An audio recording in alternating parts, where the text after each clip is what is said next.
Olgu, aga alustame. Tere hommikust kõigile, kes meiega täna on juba ühinenud. Tere tulemast andmetarkuse võrgustiku webinarile, mis on järjekorras juba 4. Kevadel alustasime esimeste webinaridega ja täna oleme jõudnud siis sellise teema juurde nagu andmete väärindamine linnas. Minu nimi on Sille Säpp, ma töötan Fines Targa linna tippkeskuses linnaliste andmeökosüsteemide juhina ja minuga koos on siin ka Seidi Vilba, kes on Tallinna linna strateegiakeskuses tuleviku linnabüroo juht. Ennem kui lähme sisu juurde, mainin paari sõnaga ka seda, kes või mis on andmetarkuse võrgustik. See on kogukond, mis koondab endas nii andmeeksperte kui ka siis andmetega seonduvatest teemadest huvitunud inimesi erinevatelt elualadelt ja sektoritest.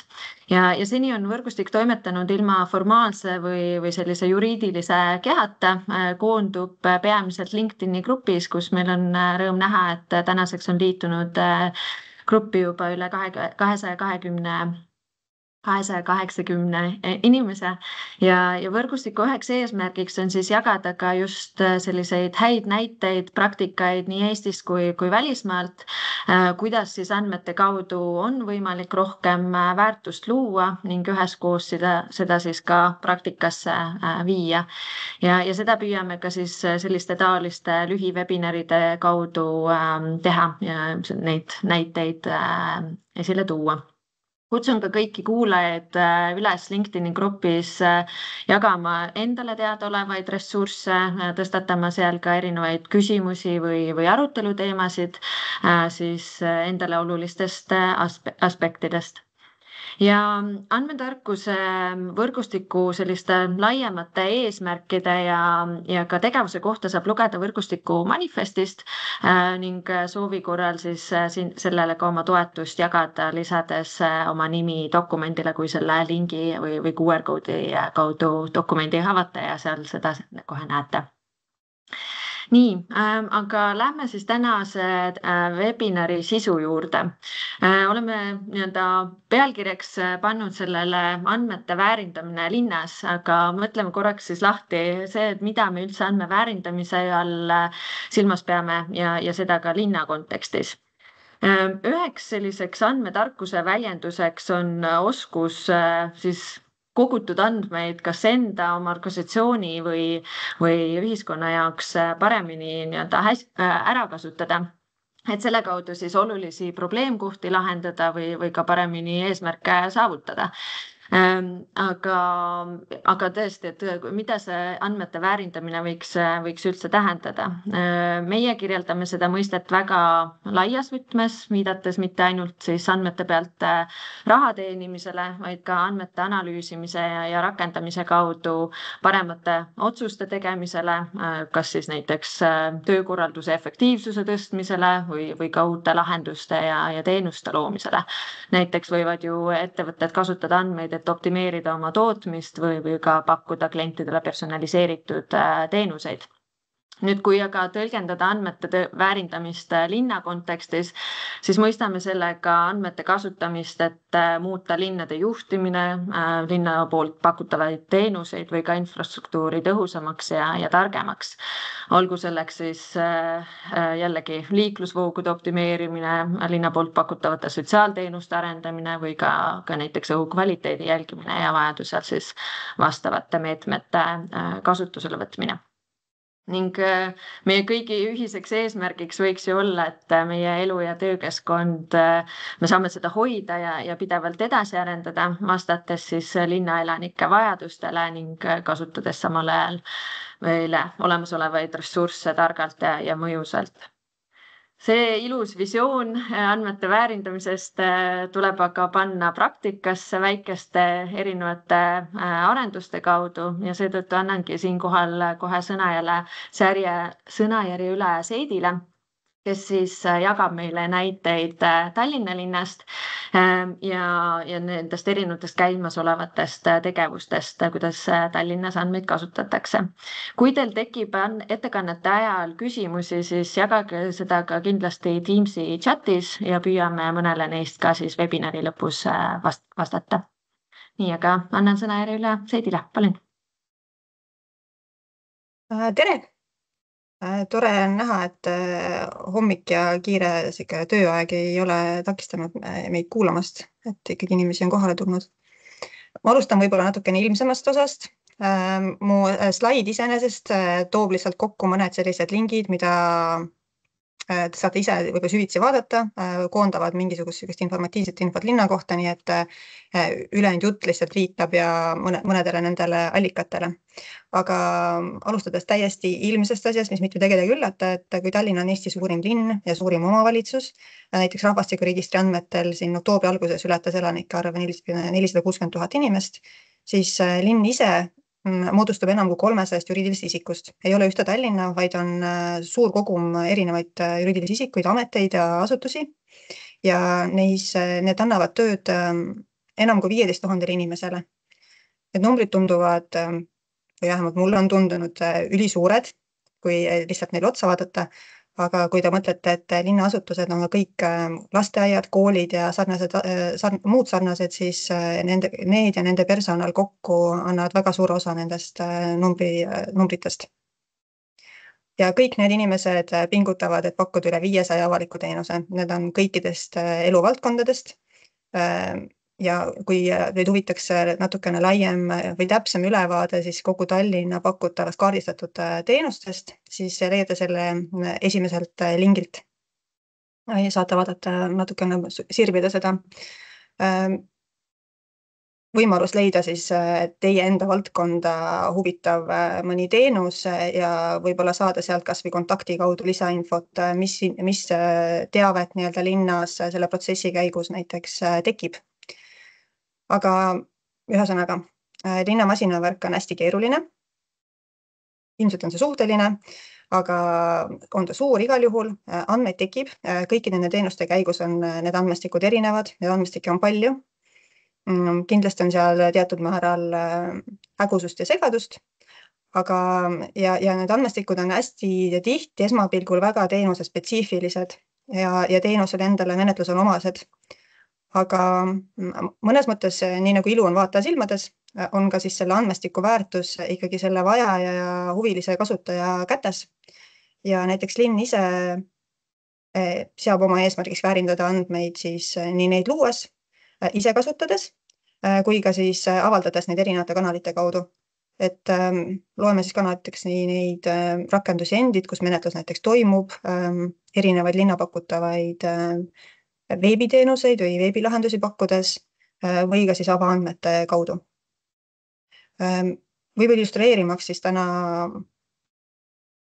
sille nii-öelda järgnevat spetsiifiliselt teemat, vaataksime korraks liiklust või liikumist mõjutavaid lahendusi. Üks on siis, ja seda eelkõige sellepärast, et ütleme liikluses ja selles toimuvad häired ja muudatused on need, mis meid kõiki tavaliselt kõige rohkem mõjutavad ja tekitavad kõige rohkem kirgi. Näiteks on siis teede ja tänavate sulgemiste, kõigi ümbersuunamiste, ümbersõitude aluseks olevad lubade menetlemine operatiivinfo nimelises linna infosüsteemis. Leiate selle opinfo teise lingi alt. See süsteem ise toetab menetlusprotsessi, aga ta pakub ka siis välistele osapooltele vajalikku infot nende protsesside põhiselt. Andmestik on siis menetlus andmestiku põhine, aga kui te näiteks lähete sellele infosüsteemi lehele, siis otsingu alt leiate filtritega,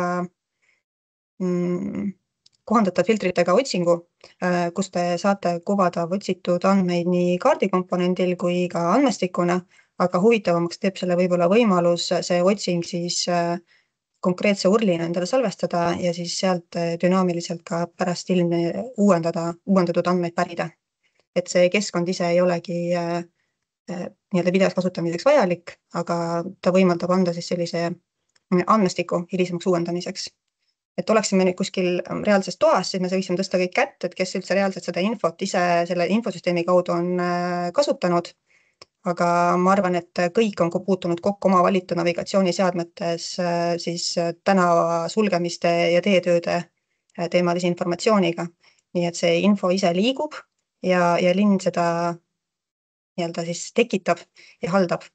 Ja selle kvaliteet mõjutab kõiki siis meie igapäevased otsused, kui me siin kuskile teetöödega kirevaks aetud piirkondades satume. Samuti dünaamilisemate andmete poole pealt võiks siis vaadata korraga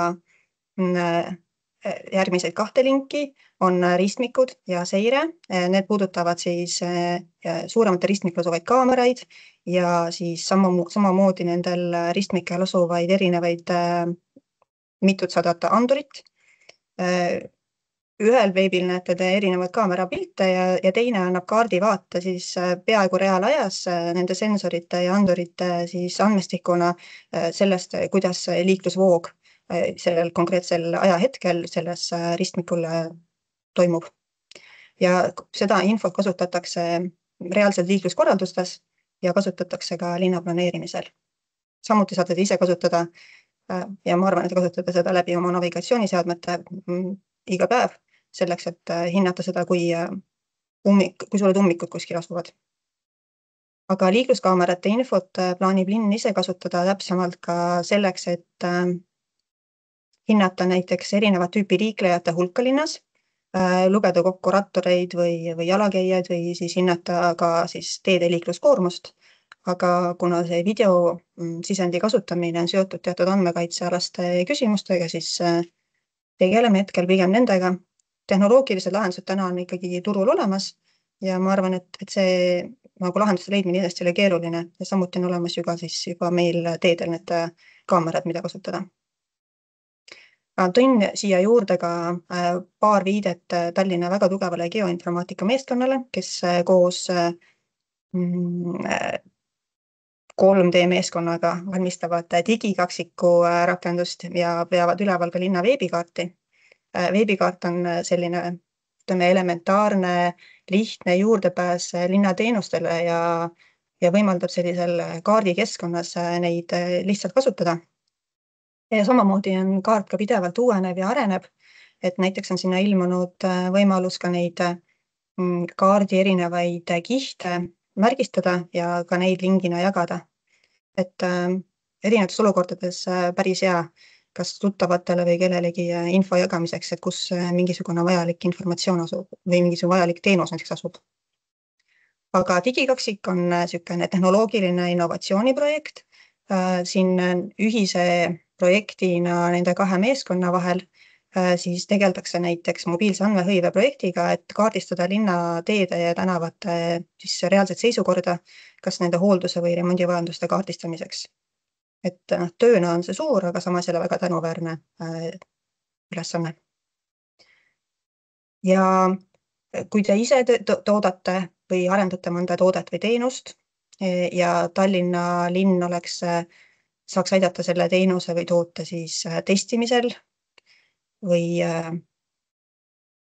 arendamisel, siis Tallinn pakub 2 erinevat arendusprojekti, üks on Tallinn Innovation ja teine on Testing Tallinn.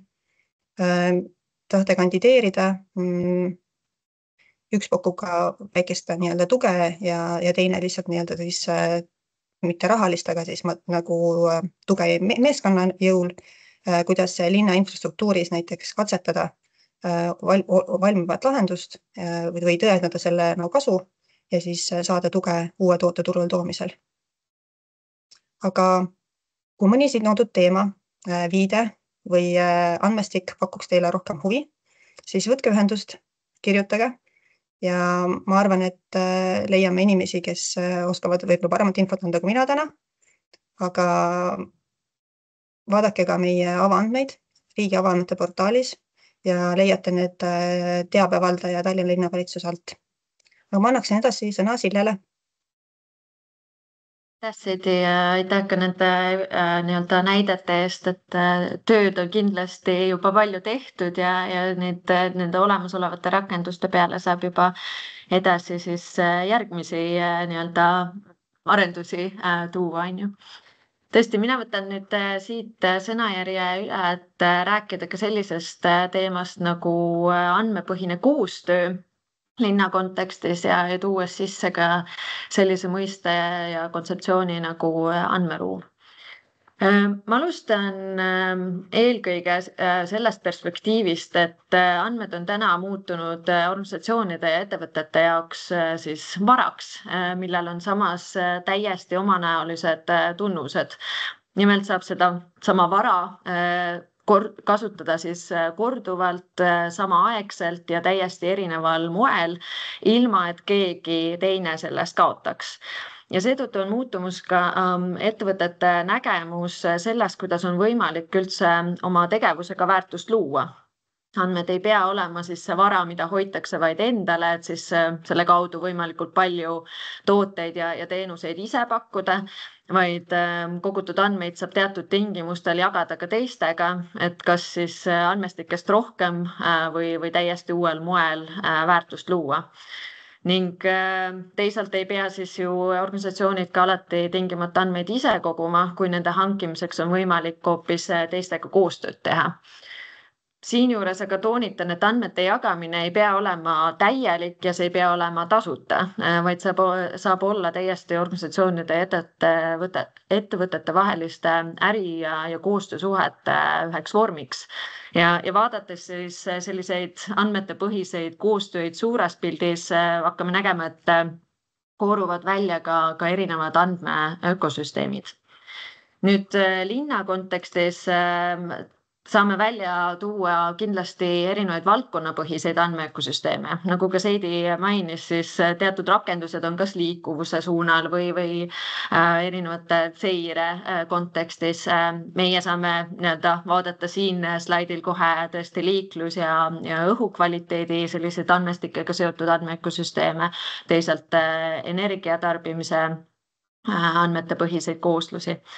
Aga teisest küljest saab neid andmeökosüsteeme eristada ka erinevate tasemete kaudu, kas siis andmeid kasutatakse ühes suures asutuses, nagu näiteks kohalik omavalitsus, millel on kindlasti väga palju erinevaid allüksusi, või siis juba vaadata andmeökosüsteeme avaliku ja kolmanda sektori üleselt.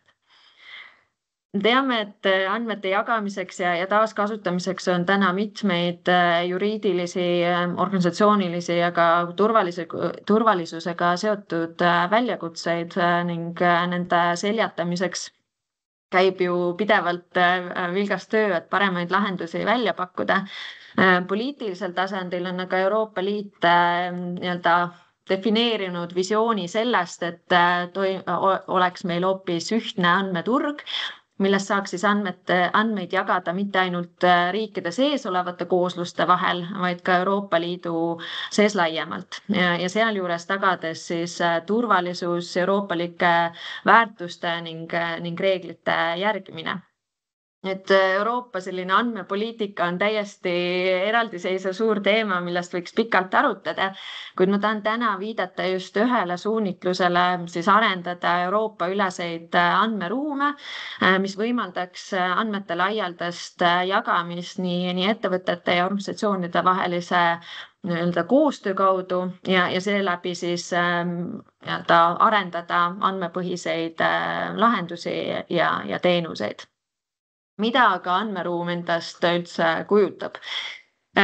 Mina alustan alati andmeruumi kirjeldamist sellest, et see on lõpuks ettevõtete ja organisatsioonide ja kogukondade vaheline koostöömudel. See kontekst on loomulikult andmete jagamine, aga lõpuks on see, et milline on see eesmärk ja kasutuslugu, milleks neid andmeid üldse jagatakse ja kasutatakse. Teisalt aga võib andmeruume defineerida kui hajusat süsteemi, mida defineerib siis selles andmeruumi osaliste vahel kokkulepitud juhtimisraamistik või governance framework inglise keeles. Andmeruumi realiseeritakse või ehitatakse valmis erinevate ühe või mitme siis infrastruktuuri toel, tuues kokku erinevaid tehnoloogiaid. ja samamoodi andmeruum võib siis toetada kas ühte või mitut kasutusjuhtu ehk siis neid erinevaid teenuseid ja tooteid, mida tegelikult hakatakse andmeruumi peale ehitama. Nüüd see taristu, see süsteem, mis toob kokku endas nii need reeglid, need juriidilised aspektid, organisatsioonilised kokkulepped kui ka tehnoloogiad, peaks siis lõpuks nii-öelda võimaldama turvalist ja usaldusväärset andmevahetust andmeruumi osaliste vahel ja tagades samal ajal siis andmete suveräänsuse, mis ühest küljest siis viitab sellele, et erinevad andmeruumi osalised saavad ise defineerida need tingimused, kuidas andmeid on võimalik jagada ja kuidas ka neid hiljem kasutada saab. Siinkohal tuleks aga teisest küljest vaadata, et mida andmeruum kindlasti ei ole ja see on see, et andmeruum ei ole lihtsalt järjekordne andmeplatvorm või andmete turuplats või üldse ka need andmepõhised teenused ise. Lõpuks on see süsteem, see taristu, mis nende erinevate lahenduste all võiks toimida, millele me siis ka andmeruumiga viitame. Nüüd Euroopa Komisjon rahastab hetkel mitmeid projekte, mille kaudu siis arendada välja neid sektoripõhiseid andmeruume ja samal ajal siis toetada ka sektori ülest koostalitlusvõimet ehk siis kuidas saaks andmeid jagada sektori üleselt. Ühe näitena räägin siin hiljem ka natukene rohkem targa kogukonna või targa linna andmeruumi projektist, milles siis TalTech ja Finest targa linna tippkeskus ühe partnerina sees on. Ja samal ajal, kui nüüd andmeruumid justkui on väga palju toetatud just Euroopa Liidu ja Euroopa Komisjoni poolt, siis praktikas näeme, et tegelikult andmeruumid koguvad aina rohkem tähelepanu ja selle tõttu investeerivad ka paljud tööstusettevõtted andmeruumide väljatöötamisse. Et näiteks oma koostööpartneritega tarneahelaid optimeerida ja seeläbi tegelikult rahaliselt võita.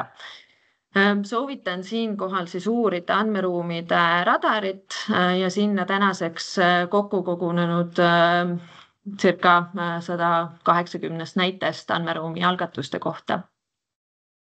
Siinjuures tulen nüüd aga tagasi selle alguses mainitud andmeökosüsteemi mõiste juurde, kus paljud erinevad ettevõtted, organisatsioonid saavad ju omavahel ka tegelikult andmeid jagada erinevatel moodustel. See siiski erineb nüüd andmeruumi loogikast, sest andmeruumis on välja kujunenud ühtsed reeglid, seesama juhtimisraamistik, seesama taristu, mille kaudu siis andmeid saab jagada. Ja samal ajal, kui me eristame ökosüsteemi ja andmeruumi lahendust, siis teisalt me peame vaatama ka kahte alumist poolt ja seda kindlasti silmas pidama, et mis on need konkreetsed kasutuslood ja teenused, mida andmeruumid üldse võimaldavad ning mis on need huvid, motivatsioonid ja ka tegelikult võimalused erinevatele organisatsioonidele, inimestele ja ka kogukondadele andmeruumis üldse osaleda. Ja mina tooksin siin siis esile 2 näidet just linna kontekstist, kus näeme organisatsioonide katsetusi lahendada olulisi väljakutseid just andmepõhise koostöö kaudu. Ühe näitena saab tuua siis Ruby linna Hispaaniast, kus Ruby linna eesmärk on vähendada energiatarbimist ja toetada siis ka võimalikult palju taastuvatele energiaallikatele üleminekut. Ja koostöös siis partneritega Ruby linn töötas välja Ruby Brilla lahenduse, mille kaudu koguda andmeid nii leibkondadelt kui ka andmeomanikelt ja siis nõusolekut saada selle kohta, et andmeid saaks pärida ja neid hiljem analüüsida, et tuvastada erinevaid tarbimise mustreid ja anda ka soovitusi siis energiatarbimise kohta ja toetada kohaliku energia linnaplaneerimise poliitikat. Energia valdkonnas on kindlasti väga palju erinevaid osapooli, kes peavad selleks kokku tulema, et üldse neid andmeid saaks jagada ja analüüsida ja samas see toetab nii selle linna väiksema ühiskonna eesmärke kui ka erinevate ettevõtete ja kodanike eesmärke. Teise näitena toon siit hoopis aga sellise merenduse või sadama konteksti nii Amsterdami linna poolt kui ka siis Soomes nii-öelda arendatavast merenduse andmeruumist. Amsterdami linna puhul oli kaasuseks või selliseks väärtuseks see, et nii laevandusettevõtted, Amsterdami sadam ise kui ka erinevad siis organisatsioonid, kes tagavad turvalisust, kas või näiteks tuletõrje, soovisid seda, et sadamas hoiustatud ohtlike ainete kohta oleks võimalik väga optimaalselt, väga kiiresti reaalajas vahendada informatsiooni, et selle tõttu tegelikult nii-öelda koostoimeliselt tagada turvalisus selles samas sadamas. Siin on eriti huvitav just see, et see on nii-öelda juhitud ja see motivatsioon oli tegelikult hoopis ettevõtete poolt. Nii et me näeme ka seda, et andmeruumid ei ole ainult nii-öelda avaliku sektori poolt juhitud, vaid ka tegelikult ettevõtete poolt. Et Soome puhul oli hoopis eesmärgiks optimeerida laevade sellist liiklusvoogusid, sest tihtipeale jõuavad laevad kiiresti sinna linna lähedale sadamasse, aga siis peavad ootama seda, et millal nad saavad tegelikult kaldale tulla, oma kauba maha lastida. Et see siis hiljem edasi läheks juba rekade peale ja kaupasid edasi viia. Ja nüüd kõikidest erinevatest aspektidest vaadatuna on tegelikult nii-öelda kulutatakse ressurssi selleks, et lihtsalt oodata. Küll aga andmete jagamise kaudu ja kasutades siis ka masinõppe algoritme oli võimalik neid liiklusvoogusid optimeerida, jagada informatsiooni niimoodi, et seda ootamisaega vähendada ja loomulikult selle kaudu siis tegelikult vähendada ka hiljem kas või kütusekulu ja erinevaid ressursse.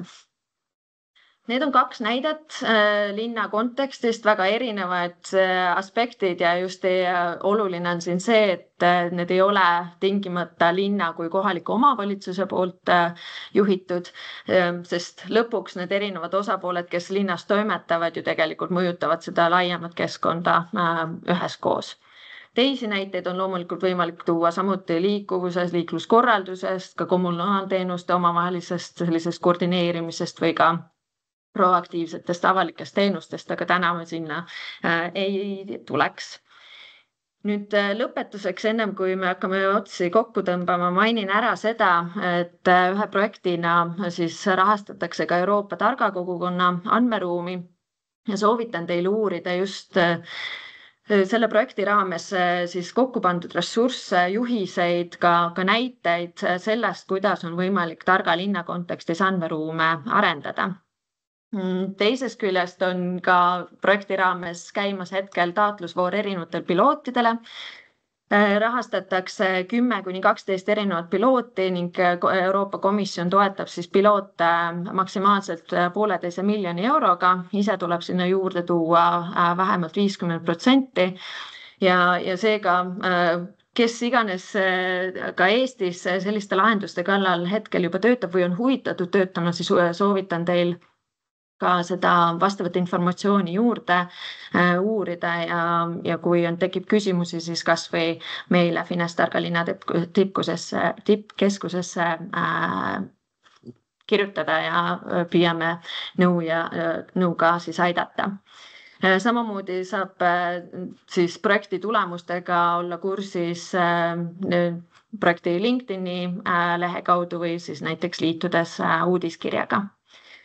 Siin aga jätangi või tõmban otsad kokku omalt poolt ka ja lõpetuseks lihtsalt jagan sellise soovituse, et iga organisatsioon, kes on täna juba hakanud andmepõhisemalt tegutsema, vaadake otsa oma andmetele, oma laiemale tegevusele ning ka eesmärkidele üldisemalt ning hinnake seda, kas näete võimalusi siis koostööks teiste osapooltega just andmepõhiselt.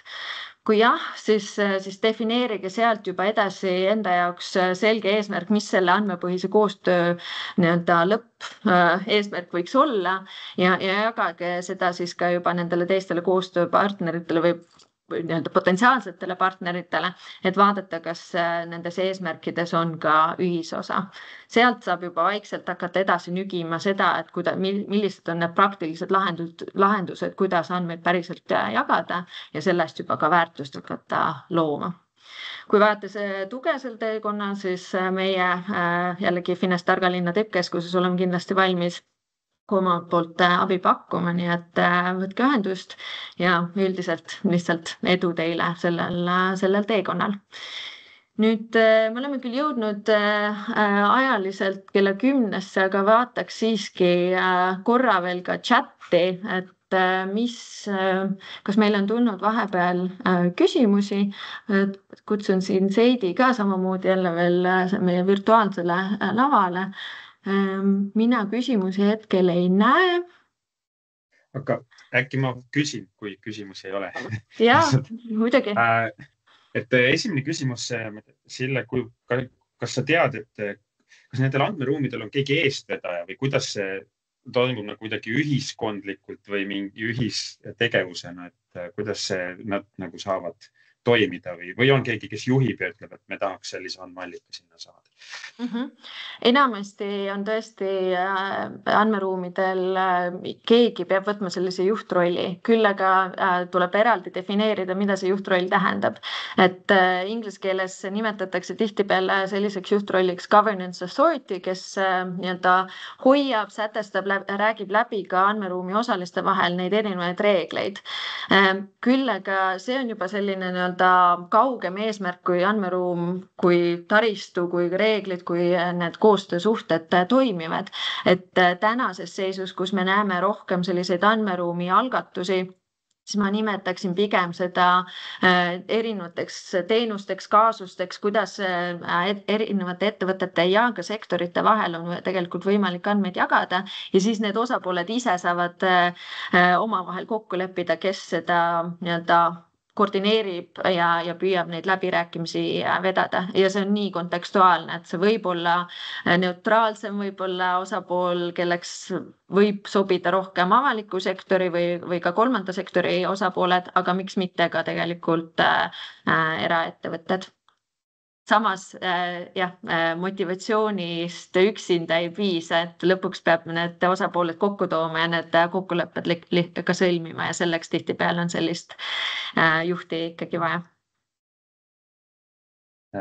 Tohib üks küsimus Seidile ka, et kodanikuna küsimus, kui palju Tallinnas neid andmepõhiseid andmeallikaid nagu otsustamisega kasutatakse, ehk et näiteks ma olen ise seal Pika-Liiva asumikandist ja seal elab, ma ei tea, sama palju inimesi kui Eesti väiksemates linnades kokku. Seal võiks andmed näidata, et seal võiks olla näiteks kool või lasteaed, eks. Et kas näiteks selliseid asju analüüsitakse ja kuidas sünnivad otsused, kasutatakse seal andmeid Tallinnas või kui palju? Üsna huvitav teema muidu ja minu meelest viimati just valmis just sellele KIS-i või geoinformaatika meeskonnal just lasteaedade Tallinna ülene selline analüüs, et kus on siis potentsiaalsed need asumi muudatused, et enam ei ole rahvas seal, kus nad kunagi 2 aastat tagasi olid ja kuna lasteaedade tekkimine või ütleme näiteks uue infrastruktuuri rajamine on pikaajaline projekt, siis seal on hästi pikk nagu plaan iseenesest olemas. See kaart ja siis see dünaamiline nagu keskkond, kus kohas seda andmestikku nagu analüüsid, see oli päris äge. Ma ei ole päris kindel, kas see on avalik või uurida, aga see oli lihtsalt selline tänaste andmete pealt just see, et kus on potentsiaalne ka hinnang, et kus see rahvastik kus ehitatakse praegu hetkel, et kus rahvas hakkab rohkem elama, kuidas me näeme seda keskmist vanust ja seda ütleme, potentsiaalselt räägitakse, et lasteaiad muutuvad vanadekodudeks kunagi, et mingites piirkondades rahvas vananeb ja seda maja on võib-olla vaja mingis muus eesmärgiks, aga on teisi piirkondi, kuhu rahvas näiteks tõesti koguneb praegu hetkel ja on hästi palju nagu lapsi. Et see on nagu teema ja lasteaed on kindlasti selline koht, mida sa kuskil igasse korterisse ei tee, et sa vajab kindlasti läbimõeldud keskkonda. Et selle pikaajalisus ja selline strateegilise plaani olemasolu on see, mis teeb selle võib-olla täna hetkel probleemi valusamaks ja siis võib-olla lahendused kunagi nagu, kui see strateegia töötaks, seda paremaks, eks. Aga kasutatakse. Seda ma näen ise reaalselt, et vähemalt. selle küsimuse vastuse puhul jah. Mina ise arvan, et need andmeruumid ja kõik andmete kasutamine, see on nagu hästi hea nagu algatus ja kõike muud, aga seal tihtipeale jääb see, kunagi hea kolleeg Heiko Veinsalu ütles, et see jääb koos tahte taha. Et see vajadus on, kõik näevad nagu seda ka, aga samas kui tegemiseks läheb, siis keegi ei taha nagu oma andmetest loobuda või sinna seda viimast sammu nagu astuda, et seda koostööd nagu sinna lõpuni teha. Ja seal, ütleme näiteks avaliku sektori valdkonnas, ma arvan, et see on kuidagi seal MKM-imisel peab, aga et see on niisugune hästi tugev nagu, see ei ole nagu algatus või niisugune isegi initsiatiiv, vaid see natuke vajab nagu niisugust tugevat nügimist ja võib-olla mingil määral sundi, et seda kuidagi käima saada või kas õigusruumi toetust või midagi sarnast, et see eesmärk on kõigile selge, see ei ole midagi sellist, mida me ei saaks aru, miks meil seda vaja on, aga selle tegemine tavaliselt mingisuguste murede või kahtluste taha. Või vabandusi vähemalt leiab igaüks, et miks mitte teha. Just, sest me võime palju rääkida ka tehnilisest poolest, kas või andmehalduse poolest, et kuidas näiteks koostalitlusvõimet toetada, tehnoloogiaid arendada ja nii edasi. Lõpuks ongi just seesama, et see motivatsioon, see rahastus, kas eksisteerib üldse, et selliseid investeeringuid teha, ja selle tõttu just selle tõttu ma mainingi, et sellist juhtrolli on väga oluline ka kanda nende arenduste suunal. Me oleme samas juba natukene ajast üle läinud, et tõmbaks siinkohal võib-olla jutu kokku. Me kohtume taas juba nädala pärast sama kellaaeg 9:30 ja siis räägib juba Silver Kelk Ülemiste City kogemustest ja teekonnast andmepõhiste ärivõimalusteni realiseerimisel. Nii et soovitan teile kindlasti ka siis ühendust võtta. Aitäh teile kuulamast ja ilusat nädala lõppu. Aitäh!